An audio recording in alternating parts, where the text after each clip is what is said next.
What's up, squadron? What's up, my boys? What's up, squad?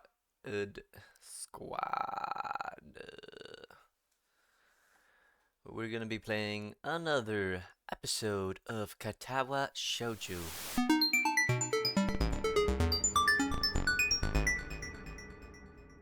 Bam! I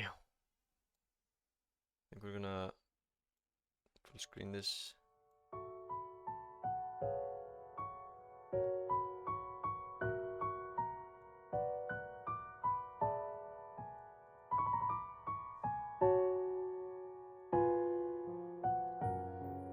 This is the maximum.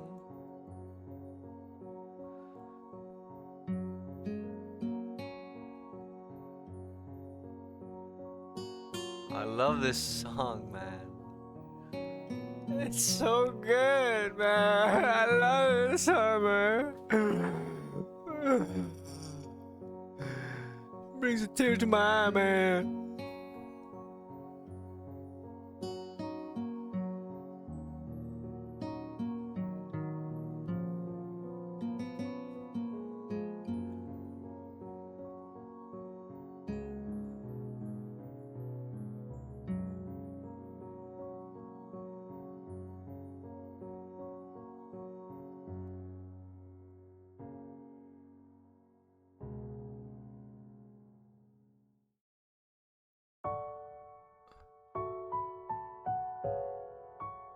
So good, man.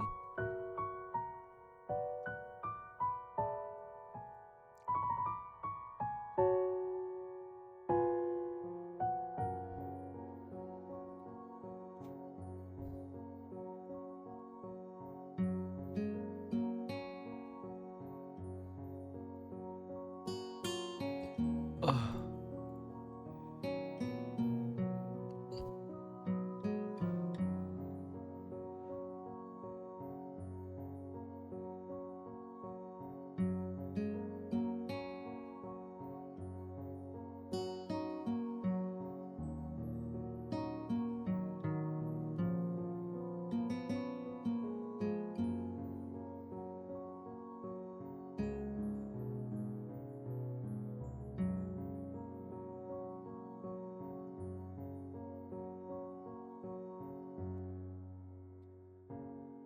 Shit's awesome, bro.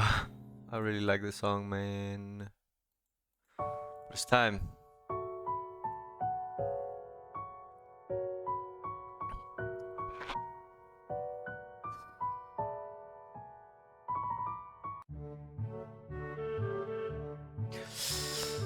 I feel very tired this morning. Probably because yesterday itself was a very tiring day.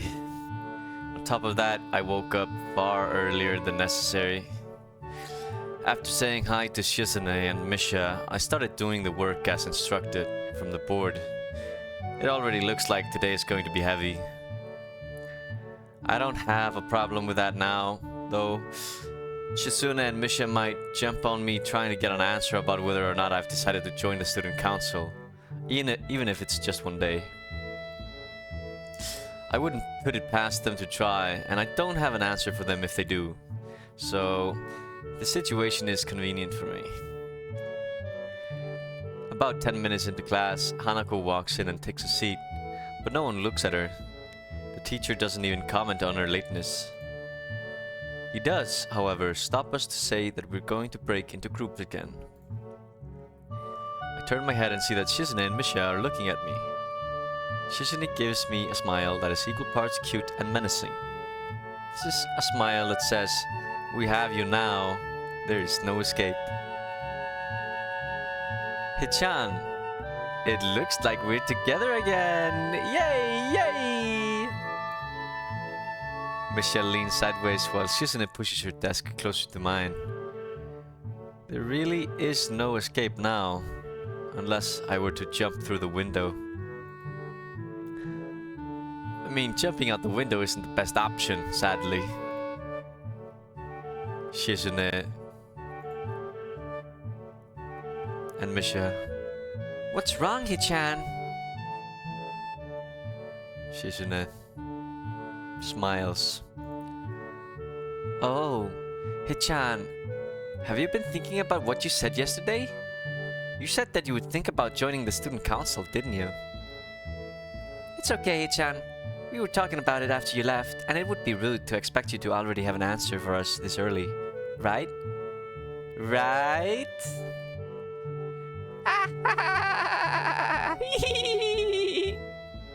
I'm so happy that you two are able to have a laugh at my expense. And even more pleased to know that you both know how crazy the two of you can be. Now that that's over, Shizune snaps back into serious mode and smacks today's assignment with the back of her hand in an overly dramatic and important way. When I actually look at the stuff, it's mostly just reading. In fact, there are only two problems. I almost want to say something about how her rush to get started seems a bit much, considering the small amount of work. In fact, Shizune probably knows how little there is, and simply doesn't care. Yeah, it seems like the workload doesn't matter to her as much as the fact that there is work. The actual amount is unimportant. She approaches everything with the same level of ambition. While I'm reading, I let my eyes wander around the room and catch Hanako trying her hand at solving the problems. It looks like she's working alone. I can't remember seeing her working with other people before. Thinking back to how shy she is, it's understandable. Hey, that girl over there. Huh. Who, Hei-chan? Her, Hanako, over there. Does she always work alone? I think so, Hei-chan. Do you feel sorry for her because she's alone? I was just thinking that maybe she could work with us or something. No, I don't think that would be a good idea, Hei-chan. Why not? Shi-chan wouldn't get along with her. Why? Misha shuffles around the question, letting out a laugh that sounds very strange. It's nervous, but still has that lilting up and down quality present in everything she says. Just because, Hei-chan. By now, Shizune has noticed our conversation, and it makes me realize again how Misha has been signing everything she has been saying this whole time. What, Shi-chan? The friend of my enemy is my enemy? That sounds so harsh. I'm not going to say that.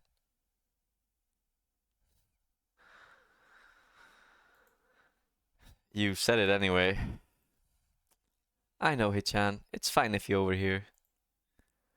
I wonder if this is Misha's way of keeping things fair, since without her, I wouldn't be able to understand the things Shizune is saying, and vice versa. Is that also why she signs all the time? So there's never a conversation Shizune will be left out of? Anyway, we should start on the problems now, Hei-chan.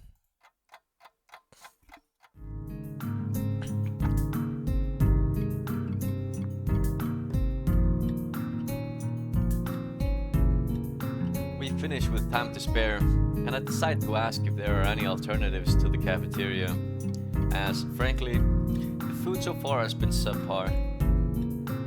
I sense Shizune and Misha arguing among themselves about their favorite restaurants. All of them are downtown, so I don't think we have time to go all the way there. And what about the bill? Are they arguing just for the fun of it? Maybe. They seem so distracted by it that they don't even notice the start of the actual lunch break. I look over my shoulder towards the back of the classroom. She seems to be studying her notes from the previous class. It's an odd sight. Everyone else in the class is busying themselves with the lunch break, socializing, gossiping, rearranging desks. The ones with actual boxed lunches mixed in and chattering like everyone else, only interrupted by short bouts of eating. But when I watch Hanako, it feels that I'm the only one who can see her, almost as if she was invisible, sort of hiding in plain sight. Is she being bullied? Is she isolating herself from the rest of the class on her own accord? her shoulder towards the classroom's rear door. Come to think of it, she hasn't turned a page since I've started watching her. I guess she's waiting for someone. I do what I always do when I don't know what to do. Like now. I've already started on one of the books I borrowed yesterday and took it with me to school to fill the empty moments between classes. I find the page that I creased the corner of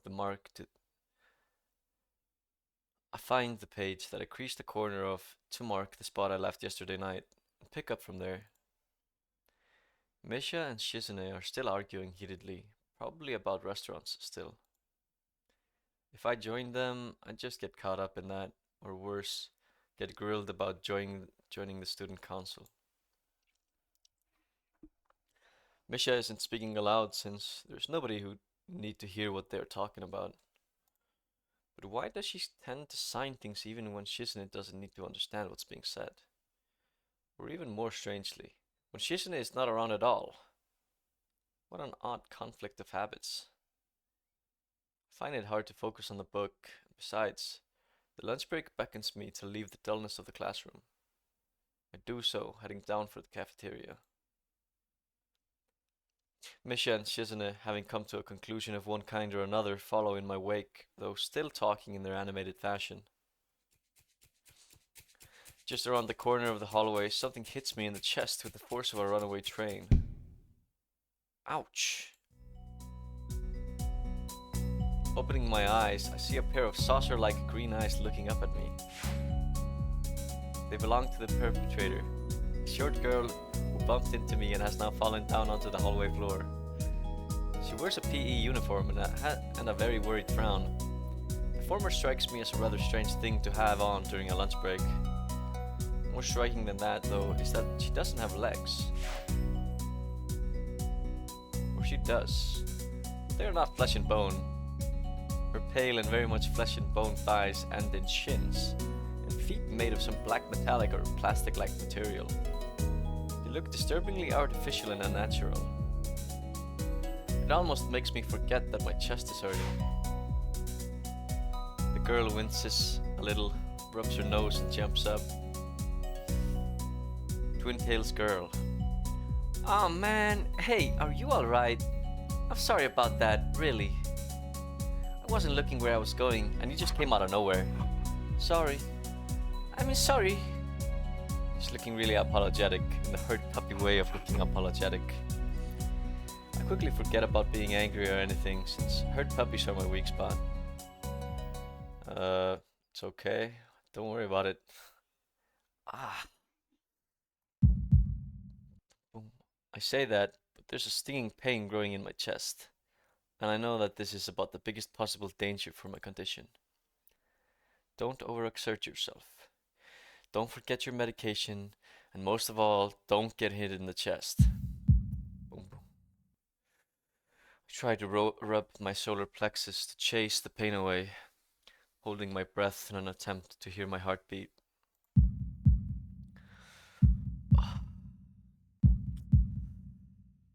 It seems normal.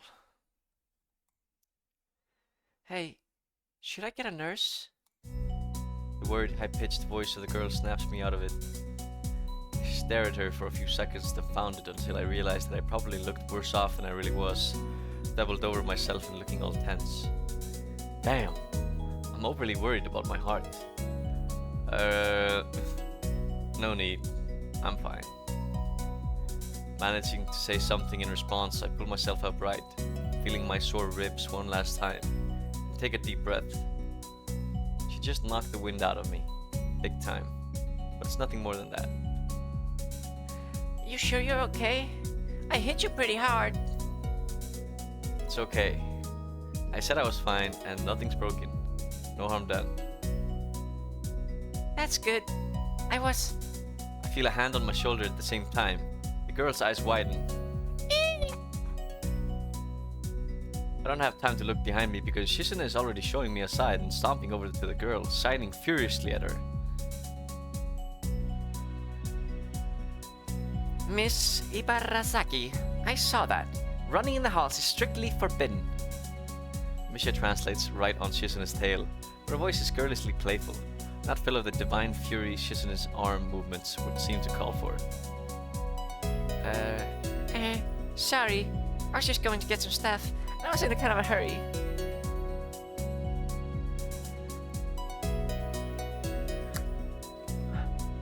You've been told this 1,000 times before. Your reckless behavior endangers other students, and even worse, it's explicitly against the school regulations. The girl blushes and starts to fidget nervously like a little child caught misbehaving. It's so cute, I find myself smiling. Twin Tails girl. I know that. I was just... Shizune.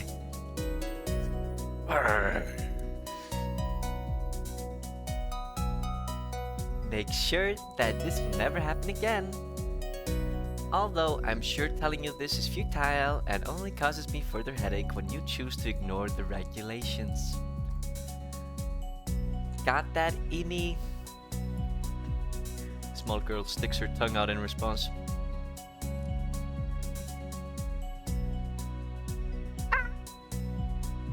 I gotta go! Teacher, have my head. I promised to help with printouts, but I went running instead. Sorry, but I've got to change and everything. Before Misha and Shizune or I can say anything, she's already bolted from where she was a second ago. Almost halfway towards the stairwell. Shizune looks like she's about to go nuclear on the spot, so I smile at her in a vain attempt to calm her down.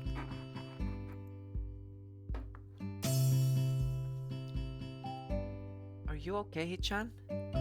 That Ibarasaki girl is always like that, causing trouble to others. You know, I'm pretty certain that Shizune wouldn't call me Hichan. Never mind, never mind. Yeah. Anyway, I'm okay. Just got the wind knocked out of me.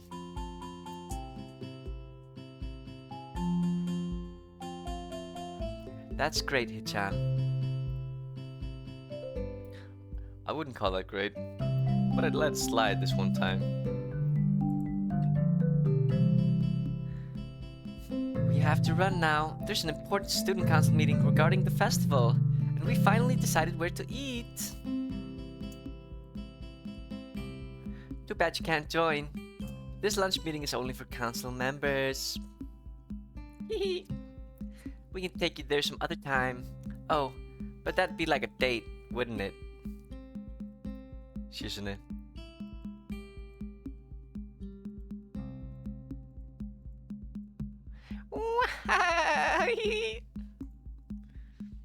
The girl leaves for downstairs. I didn't manage to get far from the third floor hallway before all this commotion struck. Literally.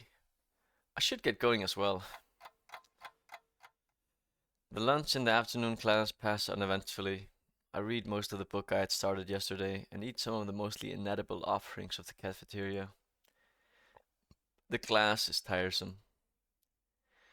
The teacher seems like an okay person despite the weird first impression I got. The material is relatively interesting. However, the way he teaches is really bizarre. It's as if he expects that everyone is a natural genius. When the final bell sounds, I realize that there is still a lot of time left in the day, and I'm left wondering what to do. It's odd. At the hospital I had 24 hours a day of free time. But here, filling the considerably shorter hours feels difficult. Everyone else leaves, and I'm left alone with the teacher. Mito is examining the assignment sheets we were working on earlier, marking them with a red ball pen. Raising his eyes from his papers, briefly, he notices me and furrows his brow. Yep.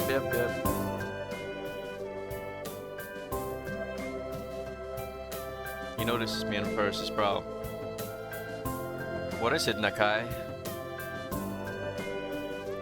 What is it, Nakai? I jump at him addressing me, but I guess it's natural to spark some conversation since there's nobody else around. Nothing. Thinking about what I do after school. Teacher slowly puts the cap on the pen he is holding and arranges his papers into a stack, clacking it against the desk twice. He seems very methodical, and for a brief moment I'm reminded of Shizune.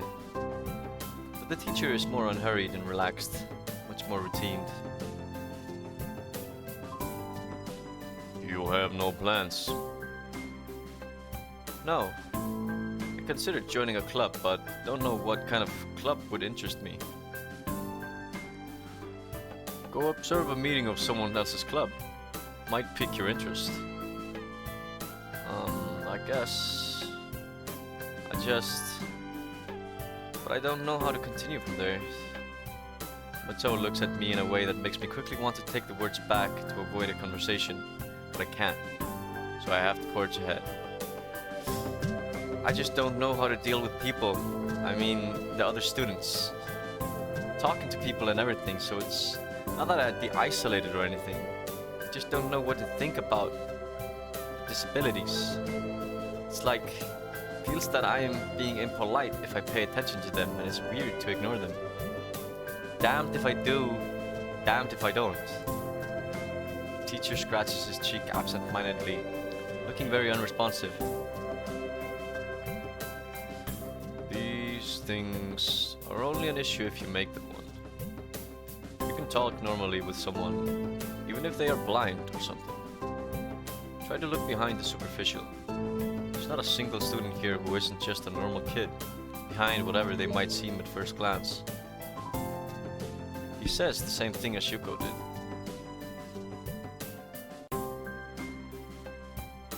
I know they're right, but it's hard. How can you not consider, for example, Shizune's deafness, when the only way to communicate with her is to talk through Misha? Or Hanako. It's not like you can ignore her face. But I'm interrupted by the door of the classroom suddenly slamming open. Teacher! Misha crashes in, hands straight in an enthusiastic greeting, her voice loud and lively, enough to wake the dead from their graves. She starts towards the teacher's desk with her bouncing step, hand energetically swinging with the rhythm. Matou, visibly dismayed at the interruption in Misha in general, slumps in his chair.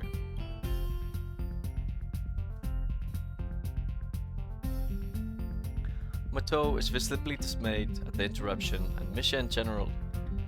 He slumps in his chair. Mikado. Misha stops in her tracks and looks around cluelessly, as if she's sensing from his tone that something's wrong, but has no idea what. Yes? We have talked about volume control before. Yes! She doesn't lower her voice at all, and the teacher just rubs his eyes. So, what is it?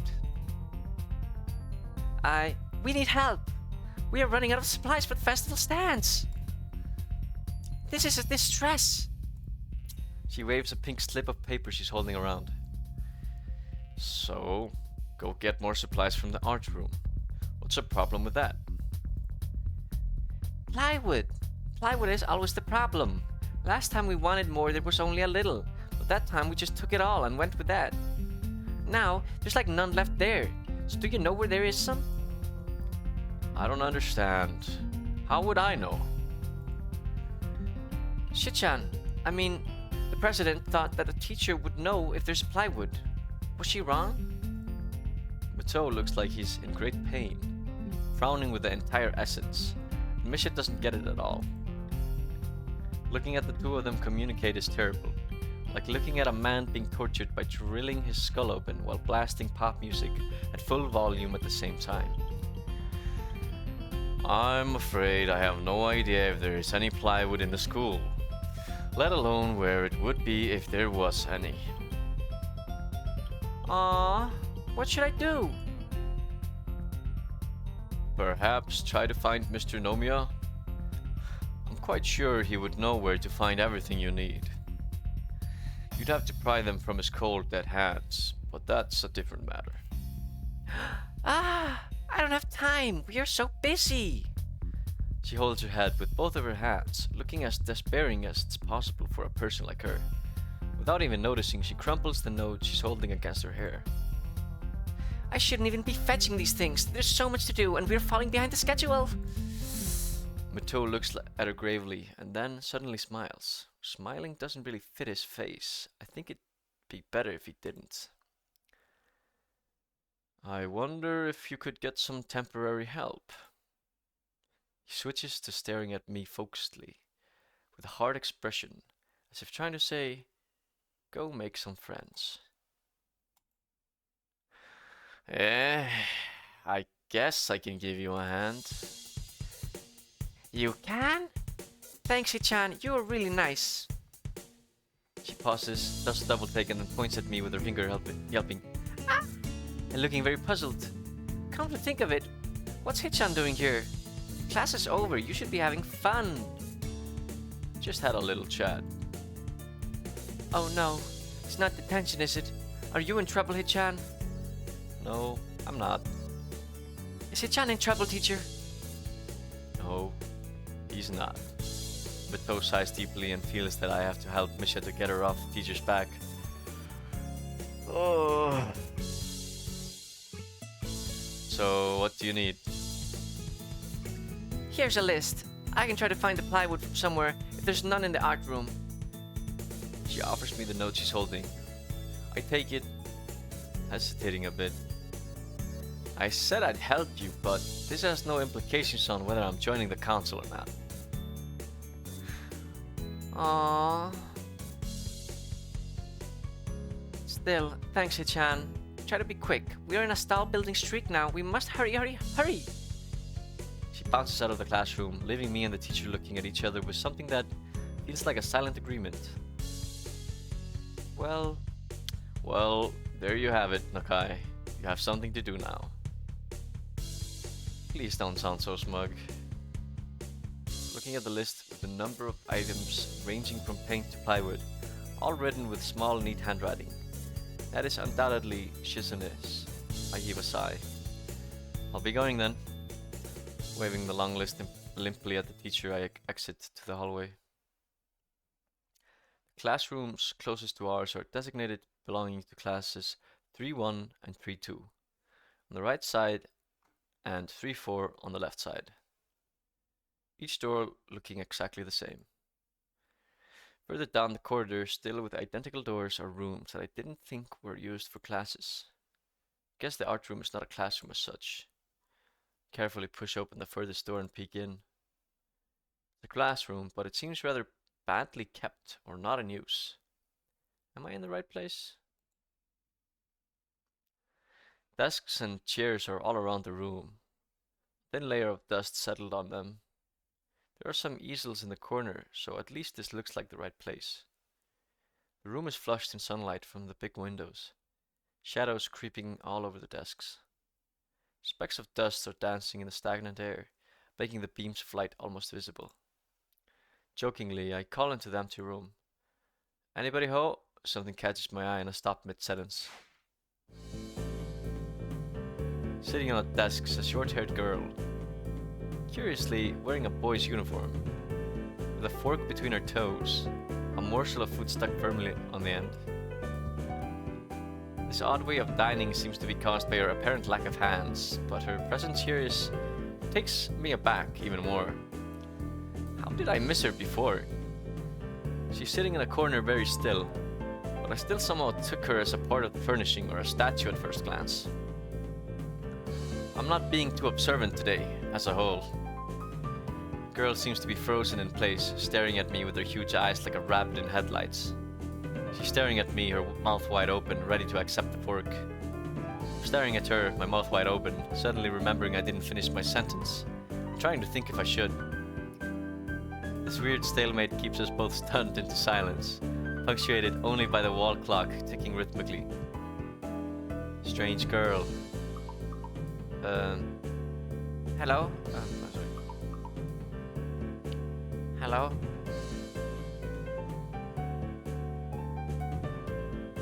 Hello?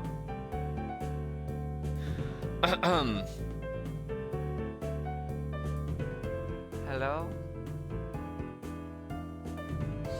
The girl stuffs the fork in her mouth, The girl stuffs the forkful in her mouth and is now staring at me expectantly while chewing.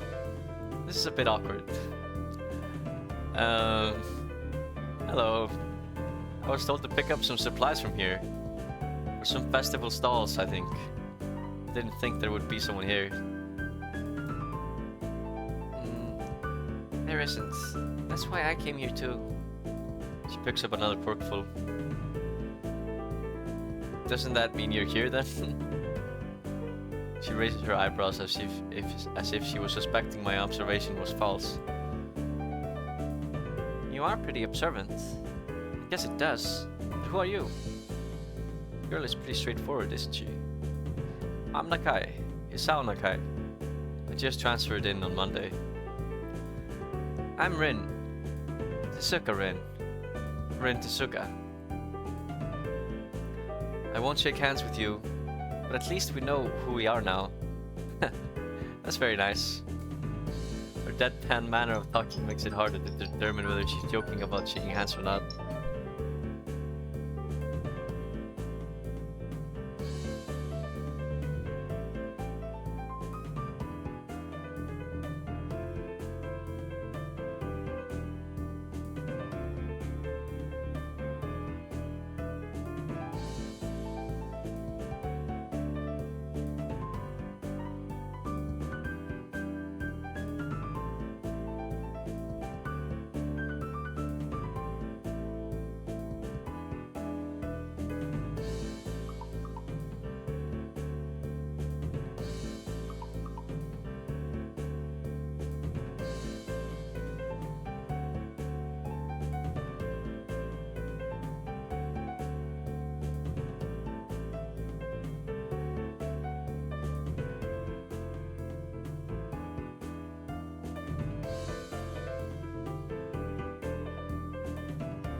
Her deadpan manner of talking makes it hard to determine whether she's joking about shaking hands or not. It kinda bothers me. Joking about these matters doesn't feel appropriate at all. Well, I'm trying to figure out what's appropriate and whether this girl is. She seems to have lost interest in me and is now gazing yearningly back at her food. Can I continue my lunch? If you don't mind me, I won't mind you. If you need to get your stuff, the supplies are at the back. Go right ahead. But lunch? School's already over for the day. What word would you use then? There's no words for a meal you eat after lunch, but before dinner, right? Bothers me very much too, but I don't really know what I should say. I don't think you're supposed to eat a meal between lunch and dinner to begin with. But I'm hungry now, and my delicious boxed lunch would go to waste otherwise. I have curry. It's very delicious. With much decisiveness, Rin once again picks up the fork between her toes, and with at least as much impoliteness, she points it straight at me. So, Nakai, what brings you to this place? Like I said, I was told to look for these things. No, the school. From outside, you look fine. Is your problem inside? I come to a full stop, opening my mouth but not getting a word out. I can guess. I'm good at guessing. Better than most people. Rin cuts me off before I can answer her question, or skirt around it somehow. I don't know which I would have done. I froze in front of this issue again. I haven't even told anyone here about my condition. Or maybe it's only because it hasn't really come up. I do get the feeling that not making issues of this is a part of the social code here. As the teacher said. I wonder if the people here could relate. Probably not any better than any normal person could. I can't relate to Shizune's circumstances, or Lily's either. Naturally, while I go through this in my head, Rin keeps considering what my condition could be, with an overtly contemplative look on her face.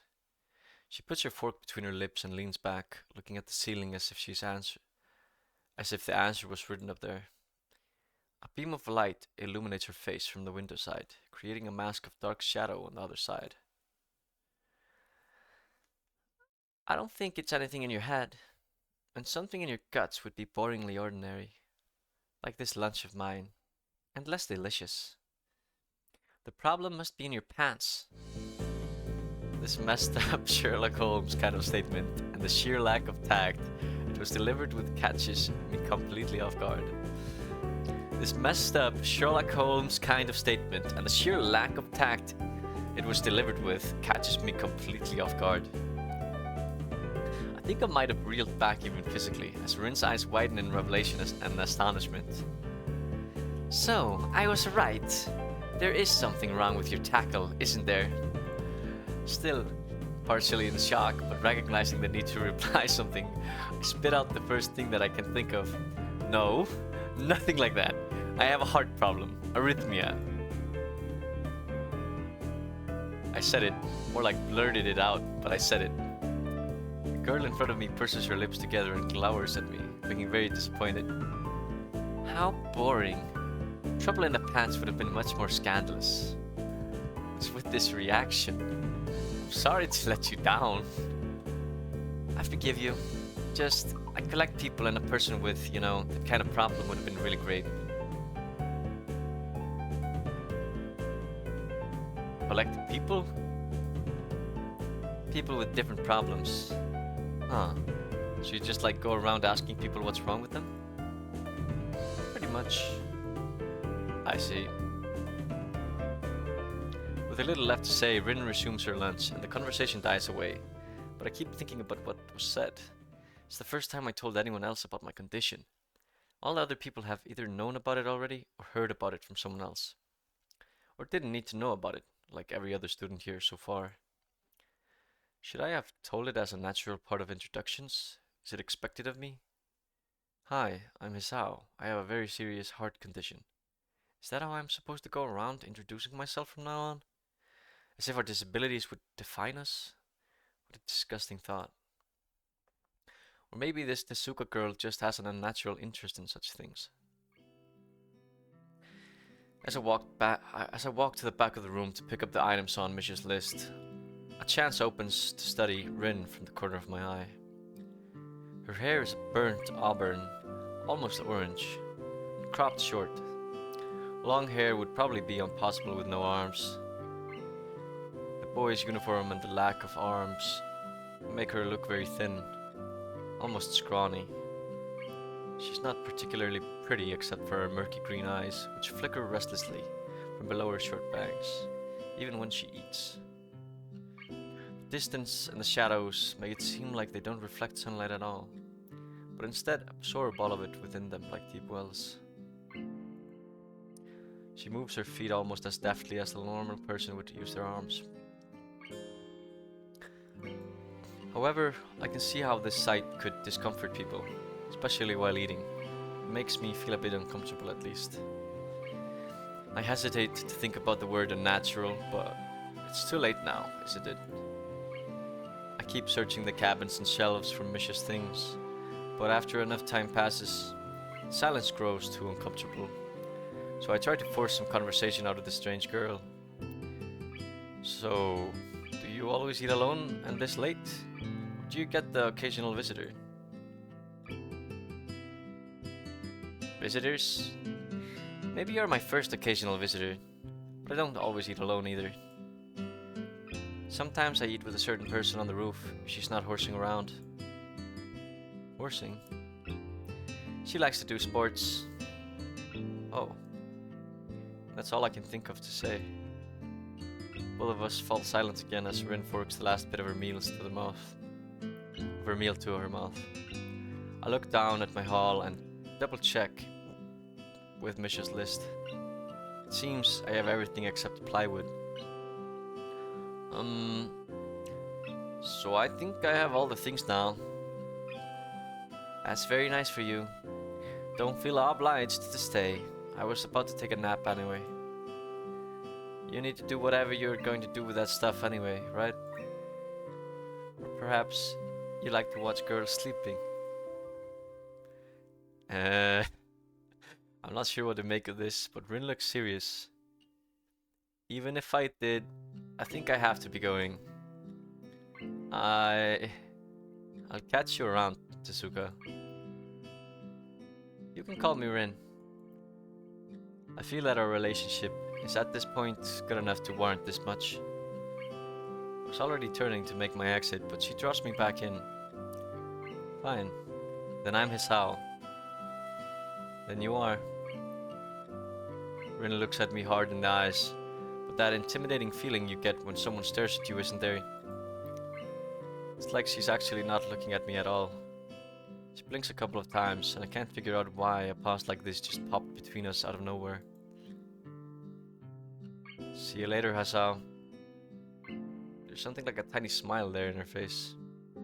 Maybe. Quietly back out of the room as I shut the door in front of my face. I whisper to myself, what an intriguing person. From inside, I hear a muffled sing-song voice. I heard that.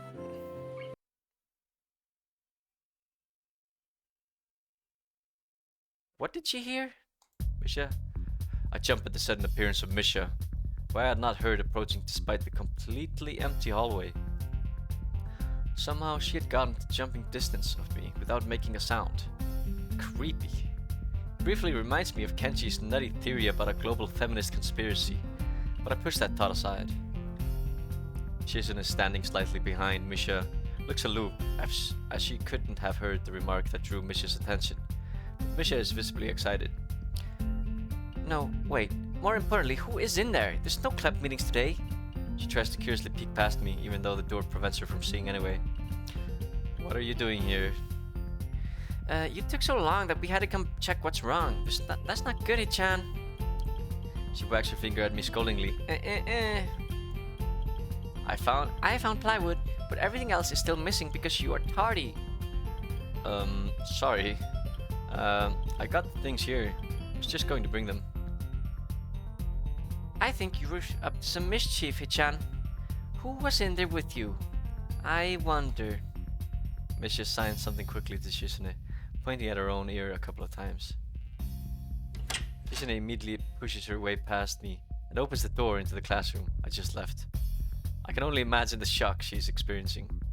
With Shizune's diligence and attitude, the insolence of daring to deface school property by sleeping on top of it must be too much to bear.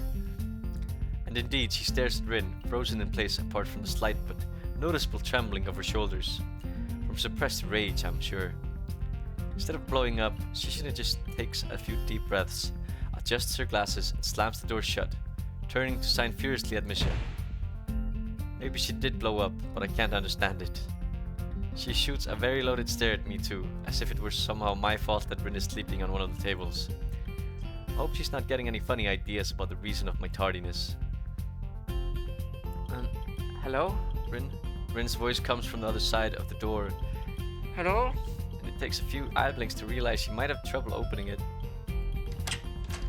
I open the door to find Rin directly behind it, looking at us with a half-interested, half-sleepy face. Hello.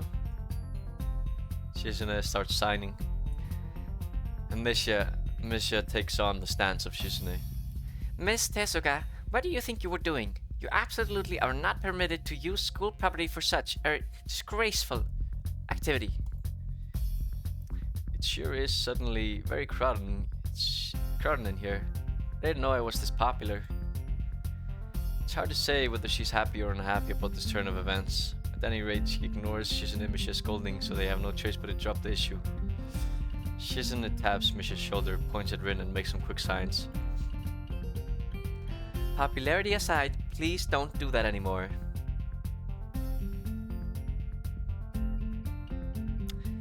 Anyway, how's your project going? Will it be done for the festival? Rin looks at them blankly, apparently at ease under the pressure Shizune's cold stare is putting on her. I keep wondering about that myself too. And? We'll think about it harder. As Misha signs her reply to Shizune, her face turns into an unsatisfied frown. Shizune signs something. Misha takes on Shizune's stance and Miss Tezuka, please try to take this seriously. It'll be a disaster if the walls look like someone threw up their lunch on it. Rin nods assertively. We'll think more seriously. Misha actually giggles at that, but Shizune doesn't. Not even after translation. She just shakes her head, takes the materials from me, and takes off with Misha in tow. Rin frowns thoughtfully as she looks after the retreating student council duo. How rude.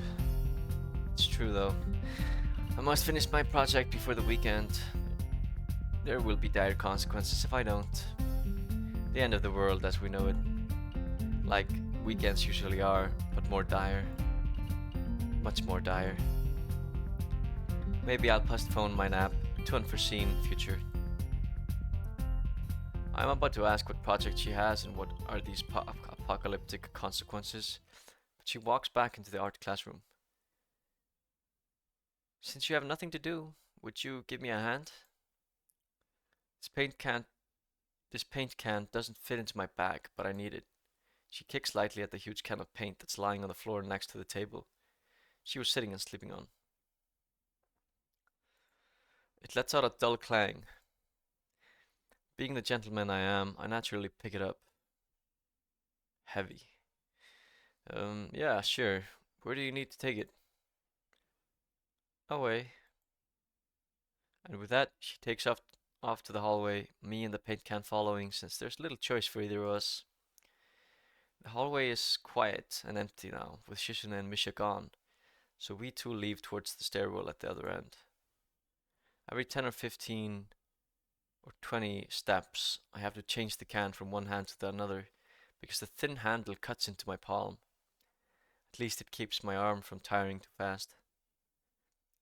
Rin strolls on beside me with an uneven pace that I have trouble matching. Or maybe I am walking weird because of the extra weight. It seems one of us is constantly walking too slow or too fast, and I can't figure out which. 2 flights of stairs below, trouble appears in the form of the head nurse and his fox-like grin. Ah, Mr. Nakai, what a happy coincidence. Tezuka too, of course. He nods courteously to Rin, who does not acknowledge him back, then turns to me because obviously it's me who he had some business with. There is something I forgot to mention on Monday. I nod and wait impassively because I can't even begin to guess what he forgot. The feeling of the handle delving deeper into my skin doesn't make me feel enthusiastic about this interruption either. It's about your medications. Since you haven't been that long on your current medications, there might be some unexpected side effects, which might require adjusting dosages, or even a changing to another kind of medication. So, we will do a few tests regularly, but what I'd want is for you to keep an eye on everything in your condition that feels off, if you get what I mean. Nausea, headache, anything, and come see me if something happens. Alright, I'll do that. So, how are you? Everything fine? I give up and drop the can to the floor before answering him. Apparently this takes longer than my biceps can handle. I'm about to say something generic as an answer, but then I realize how often I've done that lately. Other people have asked me that too. Teachers and students here. My parents, visitors, nurses, doctors at the hospital. Everyone seems to be concerned about that. It's natural for a hospital, not so much for a school. Except this school. This is a small school, and both the student base and the faculty seem to be very tightly knit. At least that's the feeling I'm getting. This is not the kind of school that gets transfer students too often. Thought sends shivers up my spine, but I give a generic answer anyway. That's great. Also, one other thing. My sources tell me that you've been at neither the school track nor even the pool. So I'd like to know if you have taken up exercising as I asked. Of course I haven't, but his way of inquiring gives me the feeling that I should have been running my ass off on the track since the very first day. You have people spying on me? Not as such. I just happen to know a few people. That's not the issue here, so don't try to slip out of it. Well, I was actually just doing some improvised weightlifting as an exercise. Pick up and lift the can up and down a few times like some sad imitation of a bodybuilder, even though it's weighing down on my arms painfully. The stupid grin disappears from his face for a second, but it comes back like it was never gone. Tezuka, would you give us a second? The nurse grabs me by the shoulder without waiting for Rin's permission, which he didn't need in the first place, and drags me aside. When I told you to exercise, I wasn't joking. I understand that you are still on your first week and all, but please don't ignore the importance of this. The reason I am coming down this hard on you is that habits are not easy to form. The more you slip and postpone, the harder it'll be. It's the same with everything, like dieting. Can you promise me to be more serious about this from now on?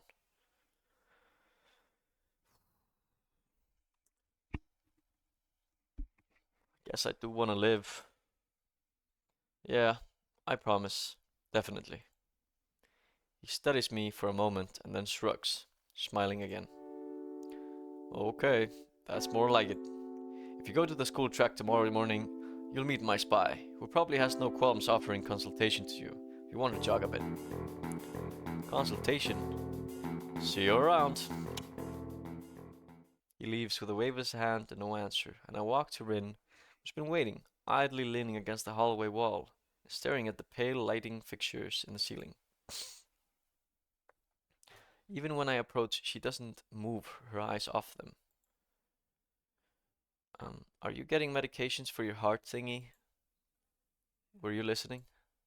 Comes out more accusatory than I intended, accidentally lashing out on her, but even so, I don't really want to start talking about it. I just met her. I don't know her. It's not her business. The nurse seems to be happily ignorant about confidentiality too, talking about that kind of thing in public. But it's not Rin's fault, is it? I look up at her, suddenly feeling a bit guilty, but Rin is just staring past my shoulder quizzically, her head tilted like a bird. Sigh. I don't know why this is so hard for me. It feels like there's some inexplicable lock that prevents me from being more upfront about this. Yeah, they're for my heart.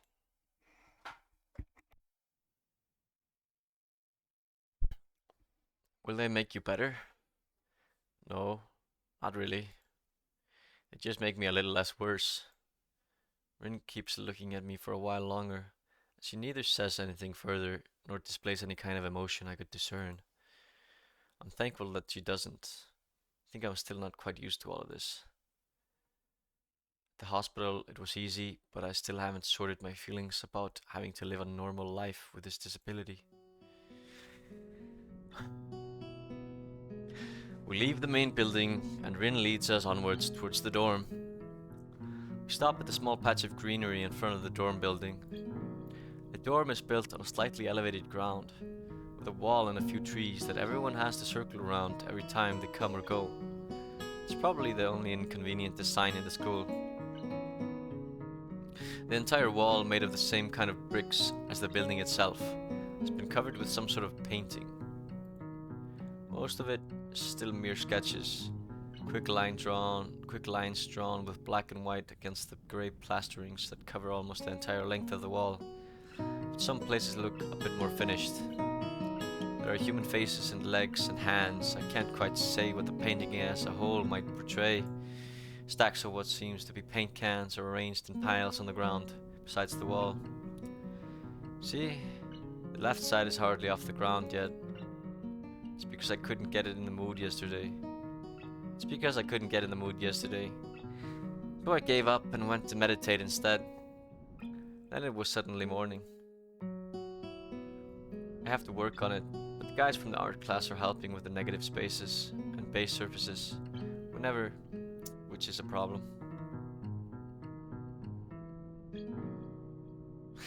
I have to work on it, but the guys from art class are helping with the negative spaces and base surfaces whenever, which is a problem.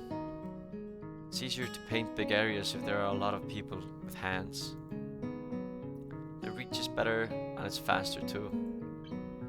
She goes on a tangent of a tangent, waving a little with her arm, or whatever of it there actually is, to demonstrate even though I got to the point already. The white cotton of her sleeve flaps around, and it makes me think it could look sadder than it does. But it makes me feel out of place, like almost every tangible reminder of the student base's special properties has in the past few days. It makes me feel a little out of place.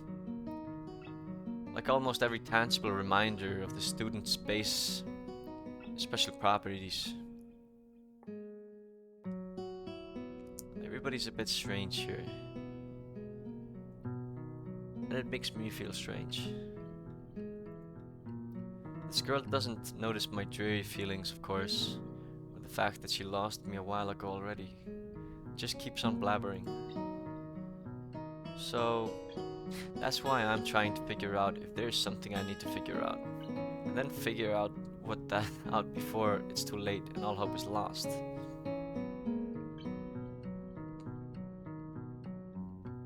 Why would the hope be lost? Because paint has to be painted and then it has to dry.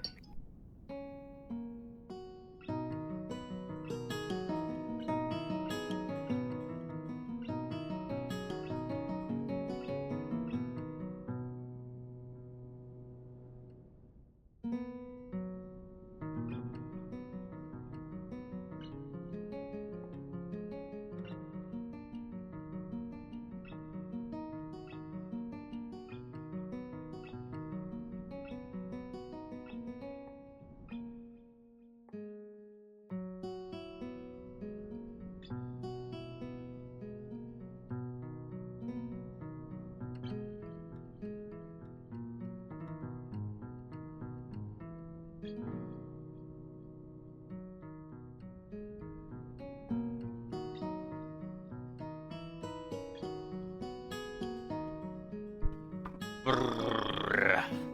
Because paint has to be painted, and then it has to dry, and then it has to be painted over with another kind of paint. It takes time. She finally stops, apparently thinking she made some kind of statement that makes sense. I think it's best to start from the top. So, this is your project. You did this. Yes? Yes. All of it? Yes. Nice. But stumble with my words, suddenly feeling like I've walked straight into the minefield of political incorrectness. It's okay. You can say it. I probably won't get mad. I blush really hard. I don't really know what would be the right thing to say, if any. It feels that I'm way more sensitive than Rin is, though. This is really awkward. Don't you want to ask? How do you paint without hands? See, I'm an easy person to talk to, right? With my feet. I almost guessed that already, but isn't that hard to do? You're good at guessing. Anyway, I don't think it is, but maybe I'm used to it by now. I can't get my mind around the fact that she could be an artist, but seeing how adept she was using her feet to eat, I figure painting might not be a problem either. Neither of us has anything more to add to the subject. Afternoon light works pretty well. I was afraid it would look too flat, but it's not like that after all. I think it's actually pretty interesting. I wanted to see what it looks like in dim light. Do you think it's flat? Well, paintings tend to be flat. Not like that flat. You know, flat. Like some people are. No substance, no meat, where there should be some. I know of...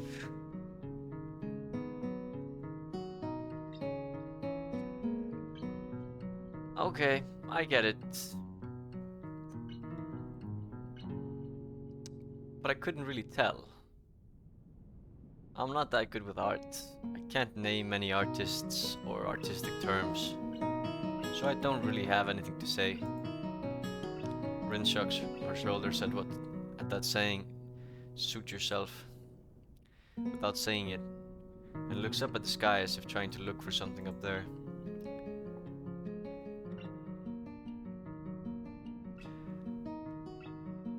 I didn't think I'd get any actual work done, but if you give me a hand with the paints, I could do a little before it's too dark.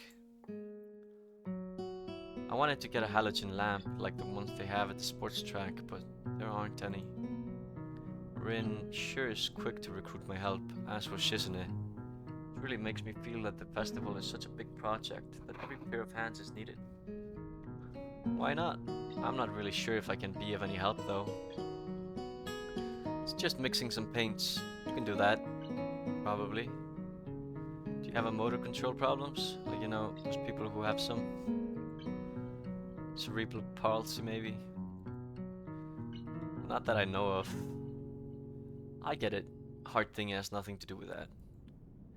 She gives me a sly look for no reason. No, it doesn't. Let's do it then. So she sits on an empty wooden box and very naturally picks up a wide brush between the toes of her bare right foot. I open a few of the cans and pour some of the contents into a shallow bowl for mixing. Thick paints flow lazily from the can to the bowl, like syrup. I mix them, creating funny hypnotic-looking swirl patterns that melt quickly into each other to form a new monotone hue. Rin sets to work, every now and then asking me for a hand with something or the other. Finding different brushes is easy enough, but mixing the paints to be the exact tone the girl is apparently seeing in her head is a frustrating ordeal. She wants precision down to the last milliliter, before she is satisfied.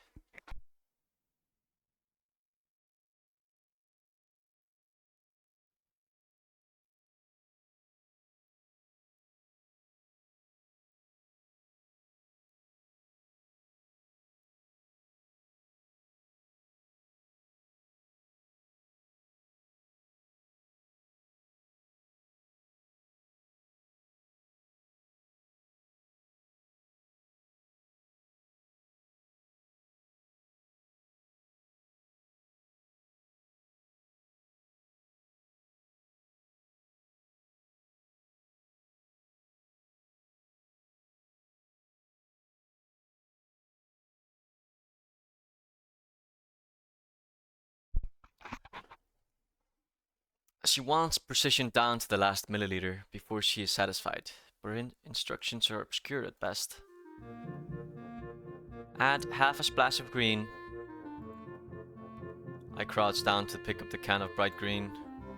The other green. This green. I carefully pour some of the other green paint into the mixing bowl. No, that's almost a whole splash. More white. Is green a good color to add?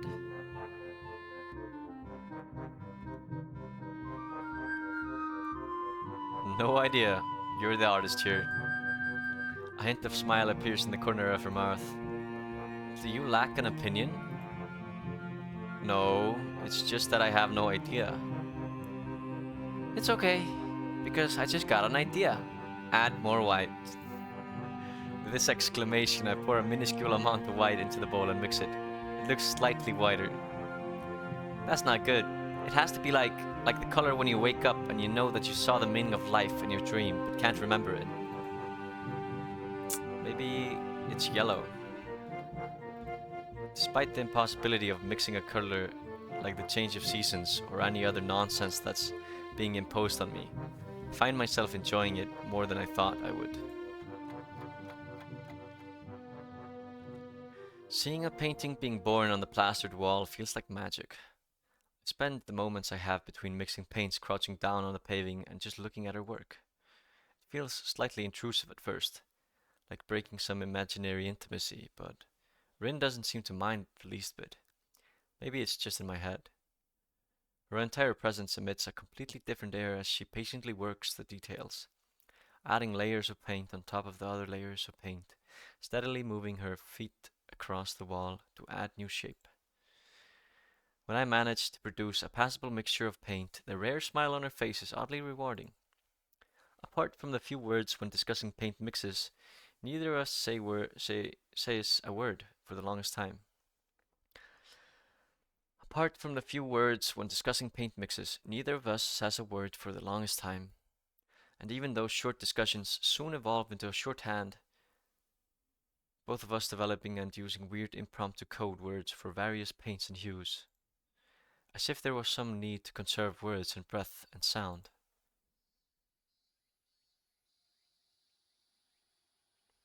We stay there late into the evening until it becomes too dark to paint properly.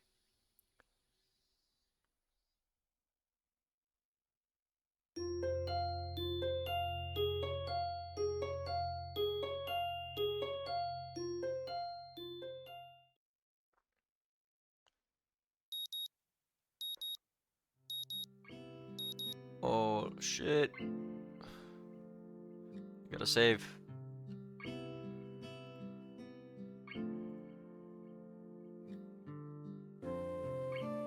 Man. Oh shit, we can see text history here. That was chapter 1, part day 3. Day 3 of chapter 1. Excuse me for my mediocre reading, I guess. I felt kind of off. I hope everybody enjoyed it, and I hope few mistakes I made won't bother you too bad. Finally, we met our, I think, main character, Tezuka. This is my first playthrough, so I'm not sure, but we'll figure it out, you know.